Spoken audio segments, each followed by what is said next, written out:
Colm Hepburn walked through the newly threaded portal from the Inkia research base with no idea what was on the other side.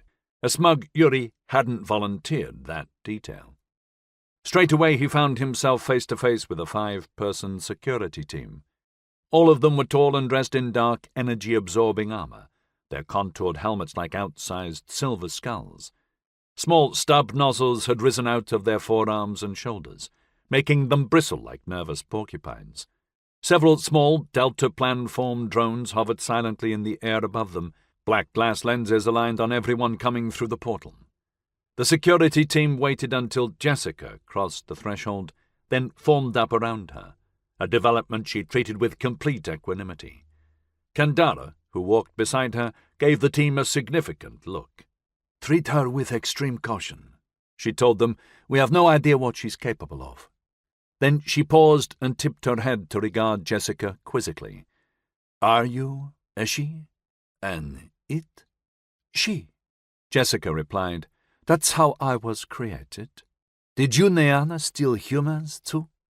There was an edge to Kandara's voice, something that told Callum she was itching for an excuse to unleash violence. "Good grief, no. I was developed inside a biologic initiator during our voyage to Earth. We all were." Kandara shook her head in disapproval. "Whatever." Callum looked around curiously at his new surroundings. It was a large cylindrical airlock chamber, he decided, not much different from the setup he'd just left behind.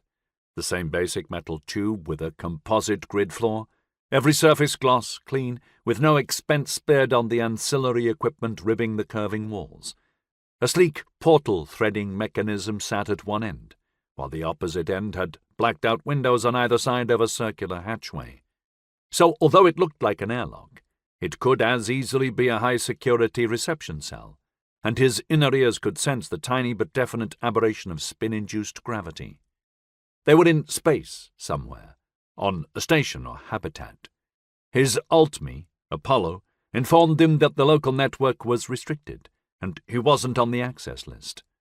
"The node interfaces are very sophisticated," Apollo said. "It's a high-level G8 Turing in charge, but—" "Yes?" "I have encountered this key structure before when accessing Level 1 Utopia's networks."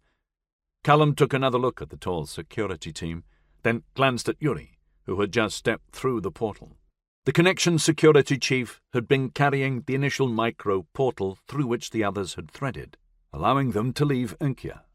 So Callum had assumed they were going to a connection facility. "Where are we?" he asked. The answer came from the last person he was expecting. "Cruise station," Jessica said, "in the Delta Pavonis system." Callum stared at her in surprise. All he could see was her swinging the fire axe, its blade shattering Ferraton's skull to cut into his brain. Except it wasn't his brain.